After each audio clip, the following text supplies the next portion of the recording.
میرے دوستو، انسان کو اللہ تبارک و تعالیٰ نے کچھ چیزوں کی فطرت عطا کی ہے۔ وہ کہیں اپنے آپ کو تکلیف میں محسوس کرتا ہے تو کہیں اپنے آپ کو آسانی میں محسوس کرتا ہے۔ بڑا پڑھا لکھا، سمجھدار، مالدار، وزادار آدمی ہونا، لیکن اس کے کپڑے میلے کچیلے ہوں تو نہ وہ کہیں جانے میں آسانی محسوس کرتا ہے اور نہ کسی کو گھر بلانے میں آسانی محسوس کرتا ہے۔ ایک مفت کا بوجھ اس کی طبیعت پہ ہوتا ہے کہ میرے کپڑے ٹھیک نہیں، مفت کا بوجھ۔ لیکن بندہ بالکل ان پڑھ ہو، سادہ ہو، گھر ٹوٹا ہوا ہو، لیکن اس کے کپڑے ٹھیک ہوں، اٹھنا بیٹھنا، ابھی نہا کے آیا ہو، استری والے کپڑے پہنے ہو تو کہیں بیٹھتے ہوئے ذرا ہچکچاہٹ نہیں محسوس کرتا۔ آپ خود جب اپنے وہ کپڑے اتار لیتے ہیں نا، ان کو مٹی لگی ہوئی تھی، کہیں گرد لگ گئی تھی، تو خود بھی اپنے آپ کو آسانی میں محسوس کرتے ہیں۔ ورنہ نا وہ ساری محفل میں سب سے زیادہ توجہ اسی بات پہ رہتی ہے کہ میرا بٹن ٹوٹا ہوا ہے، اور وہ جینے ہی نہیں دیتا کہ بٹن جو ٹوٹ گیا ہے تو بار بار بندے کا خیال ہوتا ہے کہ کدے تک نہ لائے کوئی۔ یہ نفسیاتی مسئلہ ہے، اس کو سمجھیں۔ انسان فطرت کے ہاتھوں بعض اوقات مجبور ہوتا ہے۔ جس طرح انسان کا ظاہری حلیہ ٹھیک نہ ہو تو پورے سکون میں نہیں ہوتا، اسی طرح اگر باطن پہ کوئی بوجھ ہو نا، یہ تکبر والا بندہ کبھی سکون میں نہیں رہتا، یہ عجب والا، خود پسندی والا بندہ کبھی سکون میں نہیں رہتا۔ بیماری لگ جاتی ہے نا میری طرح کے کچھ لوگوں کو، بزرگوں کی بات نہیں کرتا کہ ہمیں سٹیج پہ ہونا چاہیے، میں چودھری صاحب ہوں، میں مالدار ہوں، میں علاقے کا بڑا ہوں، میں درویش ہوں، میں صوفی ہوں۔ آپ یقین کریں کہ ان کو پیچھے بیٹھ کے محفل سننے کا مزہ ہی نہیں آتا۔ وہ ساری محفل میں یہی سوچ رہے ہوتے ہیں کہ کدی کوئی اگے ساتھ لے نا۔ یہ بیماری ہے، یہ سکون نہیں لینے دیتی۔ یہ ایک مسئلہ ہے، خود پسندی، حسد، عجب، کبر، یہ مسائل ہیں۔ آپ جو مرضی کر لیں، یہ آپ کو سکون نہیں لینے دیں گے۔ کسی بندے کا یہ ذہن بن جائے نا کہ میں جانا جاؤں، میں پہچانا جاؤں، تو آپ یقین کریں کہ وہ منتیں کرتا ہے کہ یار کوئی مہربانی کرو، میرا بھی ذکر کرو کہیں۔ شیخ سعدی رحمۃ اللہ علیہ فرمایا کرتے تھے کہ لکڑی کو گھن اتنی تیزی سے نہیں کھاتی جتنی بڑے لوگوں کو خوشامد تیزی سے کھا جاتا ہے۔ ان کا بس نہیں چلتا، ورنہ 2 بندے رکھ لیں 8 گھنٹے کی ڈیوٹی پہ کہ میری تعریفیں کیا کرو، بس نہیں چلتا۔ یہ باطن کے جو میل کچیل ہے نا، میرے رسول کریم کا کمال یہ ہے کہ حضور نے نظر کرم سے سارے ہی دور فرما دیے۔ اور محبوب کے اپنوں نے جب نبی پاک سے دلیل مانگی نا کہ آپ اللہ کے نبی ہیں تو اس کی دلیل کیا ہے، اپنوں نے دلیل مانگی، قریش نے۔ اپنوں کو منوانا ذرا مشکل ہوتا ہے نا، بھئی اللہ کا قانون ہے، اس نے چراغ کے بالکل نیچے اندھیرا بنا دیا ہے، اس کا قانون ہے، کیا کیا جائے، نہیں مانتے۔ اپنوں کو منوانا، قریبیوں کو، انہوں نے جب، میرے ایک دوست نے مجھ سے کہا کہ ایک نہیں سمجھ آئی کہ جب کوہ صفا پہ حضور نے کہا تھا کہ میں اگر تمہیں کہوں کہ اس طرف دشمن کھڑا ہے تو سارے کہہ رہے تھے ہم آپ کی بات مانیں گے، تو میں نے کہا وہ سرکار کو ماننے کی بات تھی۔ یہاں بھی بہت سارے لوگ ہیں وہ کہتے ہیں حضرت صاحب آپ کی عزت بڑی کرتے ہیں پر چپ کر جائیں، سیاست کا نام نہ لینا۔ میری بات کی سمجھ آ رہی؟ آپ کی عزت بڑی کرتے ہیں پر چپ کر جائیں، آپ نے یہ نہیں کہنا کہ سود نہ کھاؤ، بالکل آپ نے یہ نہیں کہنا کہ چودھری صاحب کے بچے کی شادی پہ بینڈ باجا نہیں ہونا، کیونکہ ہم تو عزت کرتے ہیں۔ عزت کرنا اور ہوتا ہے اور بات ماننا، ان میں فرق ہوتا ہے نا جی۔ کچھ لوگ حیا کرتے ہیں پر بات، لیکن زیادہ خوشی اسی کی ہوتی ہے جو حیا بھی کرے اور بات بھی مانے۔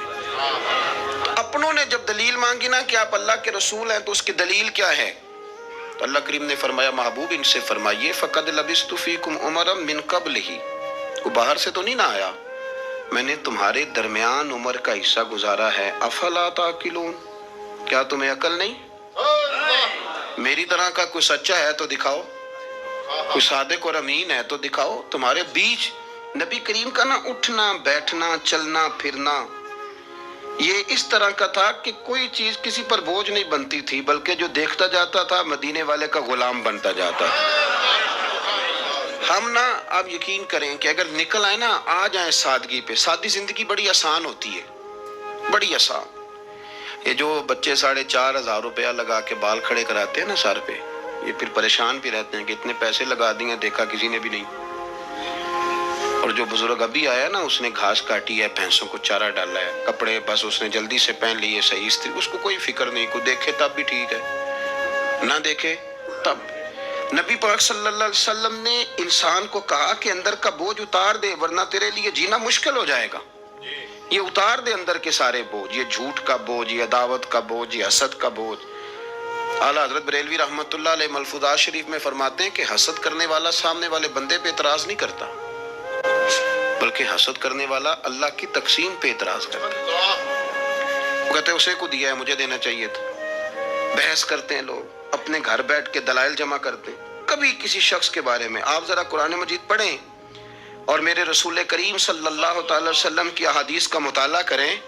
قرآن تو حضرت موسیٰ کی شان بھی بیان کرتا ہے، حضرت یوسف کے تذکرے نہیں بیان کرتا قرآن. جناب عیسیٰ روح اللہ کی عظمت قرآن بیان نہیں کرتا. اعلیٰ حضرت بریلوی رحمۃ اللہ علیہ کے سامنے کسی نے شعر پڑھا کہ شان یوسف جو دبی تو وہ بھی اسی در پہ دبی، تو اعلیٰ حضرت فرمانے لگے تمہیں غلطی لگ گئی ہے، میرے نبی کسی کو دبانے نہیں آئے. تو بندے بڑے حضرت ہوتے ہیں نا جی، اعتراض تو پڑا ہے ابھی باٹتے پہ ہے. تو کہنے لگا جی شعر پہ اعتراض کرنا آسان ہے پر شعر کہنا مشکل ہے. تو فرمانے لگے چلو کہہ بھی دیتے ہیں. اس نے کہا دی آپ کہیے. تو فرمانے لگے شعر یوں کہو کہ شان یوسف جو بڑی وہ بھی اسی در سے بڑی. شان یوسف جو بڑی تو وہ بھی اسی. عزت دینے سے آپ کوئی کمزور ہو جائیں گے؟ کوئی نقصان ہو جائے گا کسی کو عزت دینے سے؟ کیا فرق پڑتا؟ لیکن آپ یقین کریں کہ وہ اتنی مصیبت بنی ہے عزت لینے کی، پروٹوکول لینے کی، اپنا آپ منوانے کی، اتنی زیادہ. بلکہ وہ لوگ جن کو بالکل اس چکر میں نہیں پڑنا چاہیے تھا، درویش لوگ، وزیروں کا بھی استقبال ہو رہا ہوتا ہے اور پیروں کا بھی استقبال ہو رہا ہوتا ہے. کوئی وزیر چڑھ جائے روڈ پہ تو رستہ غریب آدمی کو پھر بھی نہیں ملتا، تو کوئی تگڑا پیر چڑھ جائے تو پھر بھی نہیں رستہ ملتا. حالانکہ یہ درویش ہیں، یہ فقیر ہیں، یہ فقر کا درس دیتے ہیں، لیکن چاؤ ہی پڑا ہے. میرے رسول کریم صلی اللہ علیہ وسلم نے سادہ اور سمجھ والا اور عین طبیعت کے مطابق جس میں کسی بندے کو کوئی مشکل نہ ہو. پتہ ہے میرے محبوب کا کمال یہ تھا کہ نبی کریم تک رسائی بڑی آسان تھی. ہر بندہ بڑی آسانی سے پہنچ جاتا، بڑی آسانی سے. بخاری میں بھی حدیث ہے لیکن قاضی اعجاز رحمۃ اللہ تعالی علیہ نے بڑے پیار سے لکھی ہے اور انوکھا رنگ ان کی تحریر میں چھلکتا ہے. حضرت انس بن مالک رضی اللہ تعالیٰ عنہ فرماتے ہیں کہ ملک شام کا ایک شخص حضور کی بارگاہ میں حاضر ہوا اپنے بادشاہ کا کوئی پیغام لے کے. غریب آدمی نا ویسے ہی طبعاً ہی تھوڑا سا مایوس ہوتا ہے، ڈر رہا ہوتا ہے، وہ سہما ہوا ہوتا ہے. لیکن حالات کے سہمے ہوئے لوگوں کو بتا دو حالات بدل جاتے ہیں، ایک جیسے نہیں رہتے. لیکن یہ بیچارے سہمے، یہ ہر جگہ ڈر رہے ہوتے ہیں. یہ آستانوں پہ بھی ڈر کے پیچھے بیٹھے ہوئے ہوتے ہیں، آستانوں پہ بھی پروٹوکول مل رہا ہوتا ہے جس کی جیب تگڑی ہوتی ہے. تو ڈرتے ہیں یہ لوگ اور ان پہ پریشر بڑھا دیا جاتا ہے. کچھ ایسے کام کیے جاتے ہیں جن سے ان کی دلوں پر بوجھ بھی رہتا ہے کہ نہیں یہاں بات کوئی نہیں کرنی. حضرت انس بن مالک رضی اللہ تعالیٰ عنہ فرماتے ہیں جب وہ آیا نا نبی کریم کی بارگاہ میں تو وہ کانپنے لگا. کوئی بات بھی نہیں ہوئی، کوئی ایسا مسئلہ بھی نہیں ہوا، لیکن وہ کانپنے لگا اور تھر تھر کانپنے لگا. تو اللہ کے رسول صلی اللہ علیہ وسلم نے اسے فرمایا کہ کیوں ڈرتے ہو، کیا بات ہے؟ کہنے لگا میں مدینے کی جو ریاست ہے اس کے سربراہ کے پاس آیا. غریب آدمی ہوں، ڈر لگتا ہے کوئی ایسی بات نہ ہو جائے کہ آپ ناراض ہو جائیں. تو انہوں نے تو دیکھا تھا نا ان لوگوں کو کہ جو جانور کو مالک کی مرضی کے بغیر چھاؤں میں باندھ دیتے تھے تو مار پڑتی تھی. اتنا سیانہ ہو گیا تو مرضی کرے گا، مجھے ڈر لگ رہا ہے. حضرت انس بن مالک کہتے ہیں بات کہاں کی تھی چلی کہاں گئی. اس نے کیا کہا اور پھر جواب میں میرے محبوب نے کیا فرمایا. آپ ذرا بات کا لیول دیکھیں اور حضور کی گفتگو کا سٹیٹس دیکھیں. یہ وہ لوگ، یہ وہ تربیت ہے جو لوگوں کے دلوں روحوں تک اترتی ہے. میرے نبی کریم صلی اللہ تعالی علیہ وسلم نے بات سنی تو حضور رو پڑے اور اتنا روئے کہ گھٹنوں کے بل زمین پر بیٹھ گئے. جناب انس بن مالک فرماتے ہیں حضور فرمانے لگے نہ بھائی تو کسی بادشاہ کے پاس نہیں آیا، نہ تو کسی حکمران کے پاس نہیں آیا، تو اس بیٹے کے پاس آیا ہے جس کی ماں گوشت کے خشک ٹکڑے کھا کے بھی رات گزار لیا کرتی. میری ماں تو گوشت کے خشک ٹکڑے کھا کے رات گزار لیتی تھی، نہ تو کسی. حضرت انس بن مالک کہتے ہیں اس نے بات سنی تو وہ بھی رو پڑا اور میں نے سنی تو میں بھی رو پڑا. دوستو رسول کریم دیکھیں نا ہم لوگوں نے کس طرح کا لیول بنایا ہوا ہے. ابھی تک وہ جو دولت کا رٹا ہے تھوڑا بہت وہ ابھی تک چلتا ہے. ابھی تک خاندان کے اندر کوئی بندہ امیر ہو جائے تو چودھری بھی وہی ہوتا ہے، سیانہ بھی، میرا تو خیال ہے پیر بھی وہی ہوتا ہے. شرط یہ ہے کہ اس کے پاس پیسے ہونے چاہیے، وہی شیخ ہوتا ہے، سارا کچھ وہی ہوتا ہے۔ نبی پاک صلی اللہ علیہ وسلم نے ہمیں کہا کہ یہ تمہارے اندر کے بوجھ ہیں، ماہا کافی صدرک، گناہ جو ہوتا ہے یہ کھٹکتا ہے سینے میں، یہ بندے کو پریشان کرتا ہے، بندہ تکلیف میں ہوتا ہے کسی کو پتہ نہ چل جائے۔ ہم لوگوں نے آہستہ آہستہ کر کے نا احساسات کی دنیا چھوڑ دی ہے، ہمارا مزاج نہیں، چھوٹی چھوٹی باتیں ہوتی ہیں لیکن ہم توجہ نہیں نہ کرتے، توجہ نہیں کرتے۔ کوئی اتنا مشکل بات نہیں کہ رات کو بیٹا پھل لے کے آیا تو اپنی بیوی کے کمرے میں چلا گیا۔ لوگ اس کی ماں کو اور اس کے باپ کو یہ بات آسانی سے کہہ دیتے ہیں کہ آپ حوصلہ کریں، دفع کریں، جو کر رہا ہے کرنے دیں، لیکن جس بندے کی کل کمائی اس کا پتر ہو اور بھری جوانی میں جس نے کہا ہو بیوی سے کہ چل میں پرانے کپڑوں پہ عید گزار لوں گا، تو نئے کپڑے بچوں کے لے آ، جس نے 30 سال سعودی عرب میں، دبئی میں، مسقط میں، پردیس میں گزارے ہوں اور وہاں کمبل بھی نہ بدلا ہو کہ چلو بچے میرے پڑ جائیں، اس کی کل کمائی باغ تیرے دی کر کر راکھی، ساری عمر گزاری تو جدوں اے باغ پکن تے آیا لے گئے اور وپاری، تو وہ پھر جا کے تو 6 کنو رکھ کے پلیٹ میں اپنی بیوی سے کہتا ہے جا ابا جی کو دے آ۔ یہ کہنا آسان ہے باپ کو کہ تو صبر کر، حوصلہ کر، پر وہ باپ جب پیچھے پلٹ کے دیکھتا ہے تو کہتا ہے دنیا نے تو تجھے تحفہ دیا ہوگا، میں نے تو جوانی تجھے دے دی، خوشیاں ساری تیرے نام کر دی اور تو میرے ساتھ یہ سلوک کرنے چلا۔ احساسات نہیں، اس کو پتہ ہی نہیں، روز دوست کو ٹیلی فون کرتا ہے کہ آج باہر سے کھانا کھائیں، کبھی ابا جی کو بھی کرنا کہ ابا جی آج میرے بغیر روٹی نہ کھانا، میں آؤں گا تو مل کے کھائیں گے۔ کبھی کہے اماں کو کہ اماں مجھے بڑے بڑے ریسٹورنٹ میں وہ مزہ نہیں آیا کہ تیرے ہاتھ کے چاولوں کی روٹی میں مزہ آیا، آج پکا نا۔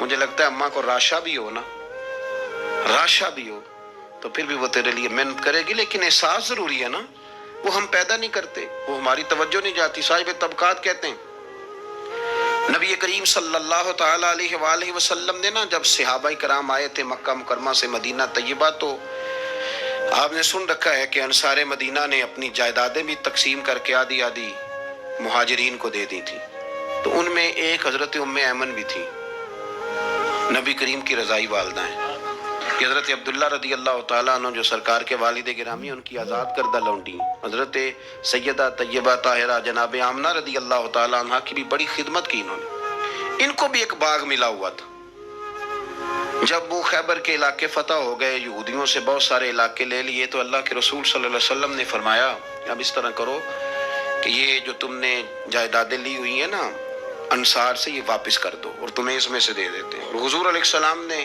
انصار مدینہ سے بھی کہا کہ میں ان کو یہ جائیدادیں دے کے اور تمہاری واپس کرانے لگا ہوں، تو انصار نے تو وہاں بھی بڑا انوکھا جواب دیا کہ یا رسول اللہ ہماری والے بھی رہنے دیں اور وہ والے بھی ان کو دے دیں۔ وَيُقْصِرُونَ عَلَىٰ أَنفُسِهِمْ وَلَوْ كَانَ بِهِمْ خَصَاصَةٌ، یہ بھی ان کے پاس رہنے دے۔ محبوب نے فرمایا نہیں، میرا فیصلہ یہی ہے۔ حضرت ام ایمن رضی اللہ تعالیٰ عنہ کے حصے میں ایک باغ آیا ہوا تھا، تو محبوب کریم سید عالم صلی اللہ علیہ وسلم نے کہا اماں جی آپ کو کوئی اور باغ دے دیتے ہیں، یہ والا باغ واپس کر دیں۔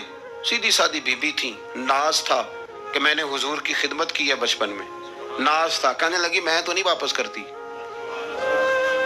یہ ناز ہے، ورنہ حضور کو کوئی انکار کر سکتا، میں تو نہیں واپس کرتی۔ حضرت عائشہ صدیقہ رضی اللہ تعالیٰ عنہ فرمانے لگی اماں جی یہ آپ کیا کہہ رہی ہیں؟ حضور فرمانے لگے عائشہ آپ خاموش ہو جائیں، یہ بڑھاپا ہے، اس کے احساسات ہیں، اس کے جذبات ہیں۔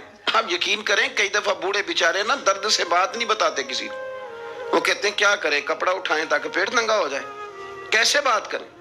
نبی کریم سید عالم علیہ السلام اماں جی کے قریب گئے، کہا اماں جی میرے ساتھ چلو ایک دفعہ باغ دیکھ تو لو۔ حضور ساتھ لے کے گئے، ایک باغ دکھایا تو کہنے لگی نہیں میں نے نہیں لینا، یہ مجھے میرے والا ٹھیک ہے۔ حضور نے پھر دوسرا دکھایا، کہنے لگی یہ بھی نہیں مجھے پسند۔ محبوب نے تیسرا دکھایا تو کہنے لگی یہ تو میرے والے باغ سے بھی پیارا ہے، یہ میں لے لوں گی۔ جب وہ مسکرائیں تو حضرت عائشہ کہتی ہے میں نے حضور کی آنکھوں میں آنسو دیکھے، فرمایا الحمدللہ اس کا دل نہ راضی ہو گیا ہے۔ یہ طریقہ ہے میرے عزیز، تھوڑے احساسات تو پیدا کریں، تھوڑے اپنے جذبات۔ کتنی خود غرضی والی زندگی ہے کہ مجھے صرف میرا ہی خیال ہے، اور جو جہاں بیٹھا ہے نا، پتہ ہے ہم پریشان زیادہ کیوں ہیں؟ میں مولوی ہوں تو میں سارا دن یہی تقریریں کرتا ہوں، لوگ مولویوں کی عزت نہیں کرتے، لوگ مولویوں کی عزت نہیں کرتے، تو میں کہتا ہوں چھوڑیں یہ رٹا، عزت مانگنے کی کیا ضرورت ہے؟ اب منت مانگ کے عزت کرانی ہے؟ چھوڑیں، کوئی ضروری ہے؟ میں اس طرح کرتا ہوں کہ میں عزت کرنی شروع کر دیتا ہوں، میں کرتا ہوں نا 15-20 علماء کی عزت، چلو ہم آپس میں شروع کر لیتے ہیں تو خود بخود باقی بھی مسئلہ ٹھیک ہو جائے۔ بوڑھے لوگ ہر وقت شکایت کرتے ہیں عزت نہیں کی جاتی، عزت کیوں آپ بھیک مانگتے ہیں؟ کیا ضرورت؟ پیار دینا شروع کریں، روز بروز مطالبہ کرنا کہ میری خدمت کرو، میرے پیچھے چلو، اس سے تو دقت پیدا ہوتی، انسان تکلیف میں رہتا ہے۔ میرے رسول کریم علیہ السلام خیال رکھتے، چھوٹے چھوٹے بچوں کے جذبات کا بھی خیال کرتے، بوڑھوں کے جذبات کا بھی خیال کرتے۔ نبی کریم صلی اللہ علیہ وسلم ہر شخص کے بارے میں ایسا نظریہ رکھتے کہ جس سے قوم کو سکون ہوتا، دلوں کے اندر اطمینان پیدا ہوتا۔ حضرت عائشہ صدیقہ رضی اللہ تعالیٰ عنہ فرماتے ہیں ایک دن گھر میں تشریف فرماتے اور طبیعت مبارک میں نا بڑی، میں دیکھ رہی تھی کہ بڑا حشاش بشاش ہے سرکار کا مزاج، بڑی خوبصورتی، آج غم امت میں حضور اس طرح پریشان نہیں جیسے اکثر ہوتے ہیں۔ آپ فرماتی ہیں باتیں چل رہی تھی تو بیٹھے بیٹھے حضور فرمانے لگے کہ عائشہ میں تمہیں بتاؤں تم مجھ سے راضی کب ہوتی ہو اور ناراض کب ہوتی ہو؟ کہتے میں نے عرض کی یا رسول اللہ میں اور آپ سے ناراض۔ فرمایا چل سن تو لینا، سن تو لینا، ذرا بات سننا، ذرا سن تو لے، سننا۔ عرض کی یا رسول اللہ حکم فرمائیں۔ فرمایا تم کبھی کبھی قسم اٹھاتی ہو، ذرا احساس کی شدت دیکھی، لفظوں اور جملوں کا خیال رکھنا، سامنے والے کا اسے آسانی دینا۔ نبی کریم صلی اللہ، دیکھیں نا، میں نہیں پرواہ کرتا جی، اب بیویوں کی باتیں کون سنے، میں نہیں پرواہ کرتا جی فلانا تو ان پڑھ ہے، لیکن جو ہمیں حضور نے ذوق دیا جینے کا، جو تسلی دی ہمیں زندہ رہنے کے لیے، جو ہمیں کہا کہ یہ چیز تمہیں جوان کرے گی، ٹھنڈا رکھے گی، نبی کریم صلی اللہ تعالیٰ علیہ وآلہ وسلم فرمانے لگے عائشہ تم نا کبھی کبھی قسم اٹھاتی ہو؟ کہا یا رسول اللہ اٹھاتی ہوں۔ فرمایا جب تم تھوڑا بہت ناراض ہوتی ہو نا کہ کسی اور زوجہ کے پاس وقت زیادہ گزر گیا ہے تو پھر تم پتہ کس طرح قسم اٹھاتی ہو؟ تم کہتی ہو مجھے ابراہیم علیہ السلام کے رب کی قسم، اور جب تم راضی ہوتی ہو تو کہتی ہو مجھے محمد مصطفیٰ کے رب کی قسم۔ اور میں مجھے پتہ ہے، جناب عائشہ کہتی ہے میں رو پڑی، میں نے کہا محبوبہ بات بالکل اسی طرح ہی ہے، لیکن قربان جاؤں یہاں تک خیال رکھتے ہیں آپ، حضور یہاں تک احساسات ہے، یہاں تک فرمایا مجھے پتہ ہوتا ہے کب تمہارا جذبہ کیا ہے اور کب تمہارا رنگ کیا ہے۔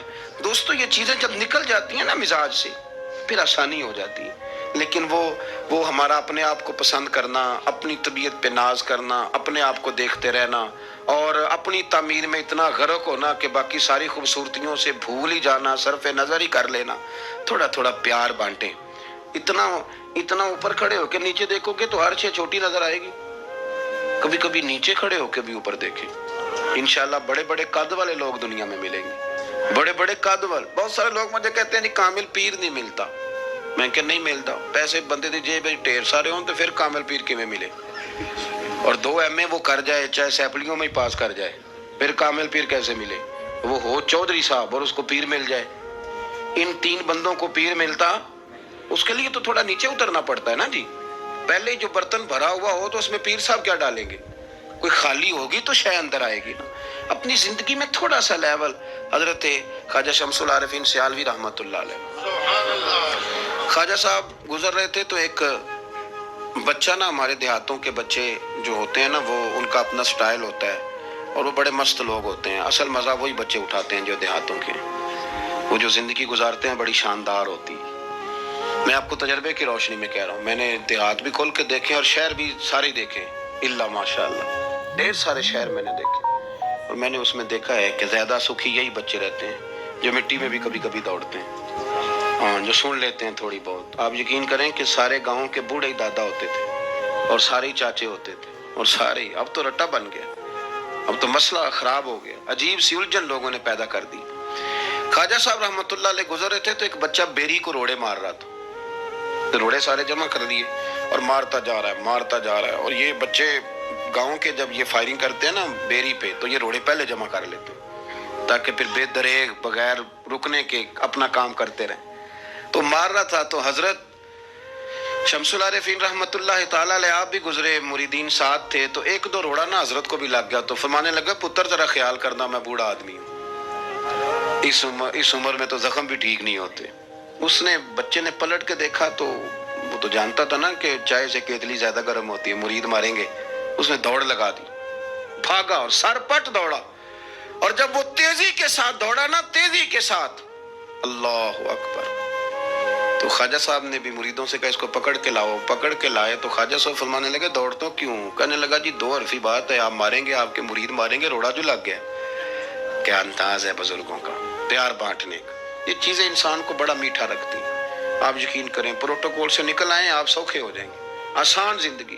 خواجہ صاحب رحمت اللہ تعالیٰ علیہ فرمانے لگے ویسے تو کر کیا رہا تھا؟ کہنے لگا میں روڑے مار رہا تھا بیری کو۔ تو فرمایا بیری تجھے جواب میں کیا دیتی ہے؟ کہنے لگا جی وہ تو پھل دیتی ہے۔ تو آپ فرمانے لگے تو شمس العارفین کو بیری سے بھی کیا گزرا سمجھتا ہے؟ آپ اتر میرے سینے سے لگ، اور جو پھل میں تجھے دوں گا نا پہلے کبھی نہ کسی نے دیا ہوگا۔ تھوڑا لیول تو نہیں دیکھیں نا، ہمارے بچے بڑی آسانی سے کہہ دیتے ہیں میرے گاؤں کے لوگ جاہل ہیں جی سارے۔ تو میں کہتا ہوں جاہل کو جاہل کہہ کے جان چھڑانا تو آسان کام ہے، یہ تو آسان کام ہے، پر جاہل کو پکڑ کے عالم بنا دینا یہ مدینے والے رسول کا طریقہ ہے۔ وہ جہاز میں جو لوگ زیادہ ٹریول کرتے ہیں وہ اس بات کو ذرا آسانی سے سمجھیں گے کہ جو ہمارے دیہاتوں سے لوگ جاتے ہیں نا عمرہ کرنے، اکثر غریب لوگ ہوتے ہیں، کئی تو بیچارے کمیٹیاں ڈال کے جاتے ہیں۔ تو وہ جب چڑھتے ہیں نا جہاز پہ تو بچہ پڑھا لکھا بیٹھا ہو تو بابا جی کو نہیں پتا ہوتا تو وہ سیٹ نمبر کیسے دیکھنا ہے، تو بیٹھ جاتے ہیں جہاں جگہ ملے، سمجھتے ہیں بس ہی ہیں۔ تو بچے تنقید کر رہے ہیں جی ساڈے پنڈ دے بندے نہیں سیانے ہو سکتے، دیکھو انہوں نے بس ہی سمجھا ہوا ہے، اور ہنستے ہیں، پبتیاں کستے ہیں، مذاق اڑاتے ہیں۔ تو میں کہتا ہوں یار تم اگر پڑھا لکھا ہوتا نا تو تم دروازے پہ جا کے بابا جی کا ہاتھ تھامتا، پھر تو سیٹ نمبر دے کے انہیں بٹھاتا، ہاتھوں تے سیٹ بیلٹ باندھتا، پھر پانی کی بوتل دیتا اور پھر کہتا حضور بزرگوں میں فلانی جگہ بیٹھا ہوں، میری ضرورت پڑی تو دوبارہ بھی آواز دے لینا۔ پڑھے نا بخاری مسلم، حضرت انس بن مالک رضی اللہ تعالیٰ عنہ فرماتے نجرانی چادر حضور نے اوڑی ہوئی تھی اور نبی کریم صلی اللہ علیہ وسلم جا رہے ہیں، جناب فاروق اعظم بھی ساتھ ہیں، تو کہتے ہیں پیچھے سے ایک شخص نے نا حضور کی وہ چادر، اس میں سرخ دھارے دار تارے تھی، تو پکڑ کے نا اس نے چادر حضور کی کھینچی، تو وہ جو چادر تھی وہ حضور کے گلے میں پھر گئی۔ فرماتے میں وہ تکلیف محسوس کر رہا تھا تو وہ کھینچ کے نا چادر، تو کہنے لگا میں کچھ مانگنے آیا ہوں۔ تو دروازہ زور سے کھٹکھٹائے اسے بھیگ دیتے ہو، کہتے دوڑ جا دروازہ توڑے گا، لیکن حدیث کے لفظ ہیں فَالْتَفَتَ إِلَيْهِ فَضَحِكَ۔ حضرت انس بن مالک کہتے ہیں جب مصطفیٰ کریم نے اس کی طرف دیکھا تو حضور نے مسکرانا شروع کر دیا۔ یہاں مسکرانا کمال ہے۔ اعلیٰ حضرت بریلوی کہتے ہیں جس کے گچھے سے لچھے جڑے نور کے ان ستاروں کی نزہت پہ لاکھوں سلام، اور جس کی تسکی سے روتے ہوئے ہنس پڑے اس تبسم کی عادت پہ لاکھوں سلام۔ حضور نے توجہ کی تو مسکرائے، فرمایا کیا لینے آیا ہو؟ کہنے لگا بھکاری ہوں کچھ لینے آیا ہوں۔ چادریں کھینچ کے مانگ رہا ہے تو نبی کریم علیہ السلام نے دیا کتنا؟ میرے کریم سے گر قطرہ کسی نے مانگا دریا بہا دیے ہیں، در بے بہا دیے ہیں۔ نبی کریم نے فرمایا یہ دو پہاڑیوں کے درمیان جتنی بکریاں کھڑی ہیں ساری اسے دے دو، دو پہاڑیوں کے درمیان جتنی بکریاں کھڑی ہیں ساری اسے۔ وہ آیا تھا تو اسے ادب آداب بھی نہیں آتے تھے، مانگنے کا طریقہ بھی نہیں آتا تھا، لیکن گاؤں گیا تو جا کے دین کا مبلغ بن گیا۔ کیا تبلیغ کرتا ہے؟ کہتا ہو لوگوں غربتوں سے پریشان لوگوں آؤ میرے ساتھ میں تمہیں مدینے لے چلوں۔ میرے رسول اتنا دیتے ہیں کہ غربت کا ڈر بھی نکل جاتا ہے۔ جب طبیعت کے اندر انسان کے ایک مزاج بن جائے نا، آپ یقین کریں یہ بڑے ٹھنڈے لوگ، مست لوگ، پرواہ کوئی نہیں، ورنہ بہت سارے ایسے لوگ ہیں بیچارے زندگی میں جو دوسروں کو سیدھا کرتے کرتے نا خود بڑے ٹیڑے ہو گئے، حالات خراب ہو گئے۔ امام احمد بن حنبل وہ روایت لائے ہیں، جب ایک شخص نے آ کے حضرت عمر سے کہا تھا میں تقریر کرنا چاہتا ہوں، تو فرمایا تو نہ کرنا۔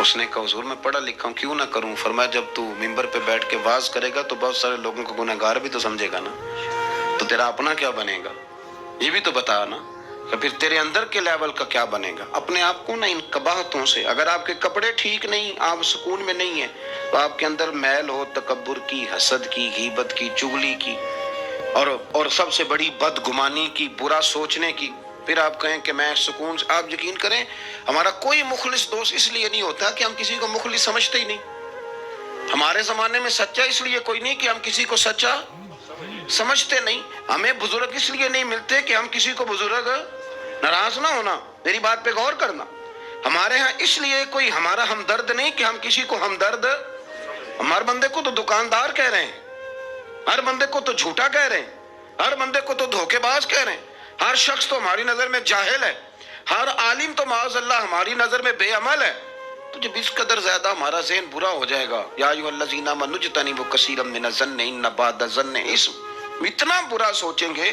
تو پھر تو حضور نے فرمایا نہیں کہ اللہ تمہارے گمان کے قریب ہے، اس طرح کا گمان کرتے ہو رب بھی ویسا ہی بن جاتا ہے۔ تو اپنی سوچوں کو ستھرا کریں، اپنی طبیعت میں نرمی لائیں۔ آپ اچھے بندے ڈھونڈنے ملیں گے تو رب آپ کو ڈھیروں بندے عطا کرے گا۔ اپنے آپ کو کمزور نہ کریں، کبھی چھوٹا نہ کریں، چھوڑیں۔ اپنی نجی مجلسیں بھی پاک کریں، صاف ستھری کریں اور خوبصورت کریں، اور اپنی جو خلوتیں جلوتیں ان میں محنت کریں۔ اپنے سے دوسروں کو افضل جاننا سیکھیں، لوگوں کا اکرام کرنا سیکھیں، آداب سیکھیں، اور لوگوں کے بارے میں اچھی گفتگو کرنی سیکھیں۔ آپ یقین کریں یہ کام آپ کسی کے لیے کر کے دیکھیں، اللہ آپ کو سکون عطا کرے گا۔ اعلیٰ حضرت بریلوی رحمۃ اللہ علیہ سے کسی نے کہا تھا، حضرت جی میرا دل بڑا بے سکون رہتا ہے تو کوئی وظیفہ دیں، تو اس کا خیال تھا کچھ پڑھنے کو بتائیں گے۔ تو فاضل بریلوی رحمۃ اللہ علیہ فرمانے لگے، اس طرح کر، کسی بندے کے ساتھ نیکی کر پر اسے پتہ نہ ہو میرے ساتھ کون کر رہا ہے، اسے خبر ہے۔ فرمایا اس طرح کی نیکی کر، پھر رب تیرے دل کو قرار عطا کرے گا۔ وہ جو دکھا کے مسجد میں پیسے دیے جاتے ہیں وہ نام تو ہو جاتا ہے پر سکون لے جاتا ہے وہ، لیکن جو چھپا کے نیکی ہوتی ہے وہ ذرا مزہ کر جاتی ہے۔ اٹھ فریدا ستیا، جھاڑو دے مسیت، تو ستیں تے رب جاگدا، تیری ڈاڈے نال پرید۔ اٹھ فریدا ستیا تے خلقت ویکھن جا، متے کوئی مل جائی بخشیا تے توں وی بخشیا جا۔